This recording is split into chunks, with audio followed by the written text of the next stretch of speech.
Kauna-unahang ospital sa bayan ng Tampakan sa South Cotabato, mapakikinabangan na ng mga residente, lalo na mula sa mga liblib na barangay. Si Aurea Marie Belguera ng PIA SOC Sergeant para sa Balitang Pambansa.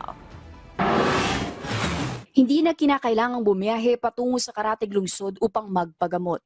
Ito ang ginhawang hatid ng pagbubukas ng kauna-unahang ospital sa mga residente sa bayan ng Tampakan, South Cotabato.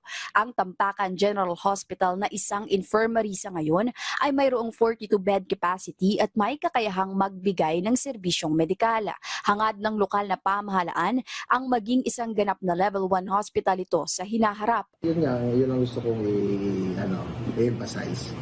Na although yung sentro ng Tampakan malapit sa Coronadal, but yung majority na constituency sa mga bundok, malayo.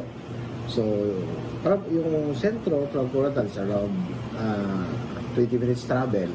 But yung bundok ng mga barangays going to downtown Tampakan, 1 hour or more. So, yun ang hindi nakikita nila noon. Labis naman ang tuwa't pasasalamat ng mga residente sa pagkakaroon ng malapit at libreng ospital sa Tampakan. Ako ngayon, nagpasalamat jud ko na naana diri sa Tampakan. Kaya nga lapit lang, mas madali jud sa mo ang pag ani mo diri kaya nga ako mga apo masakit lang. Nga nagpasalamat jud ako nga naana jud yung ospital sa Tampakan.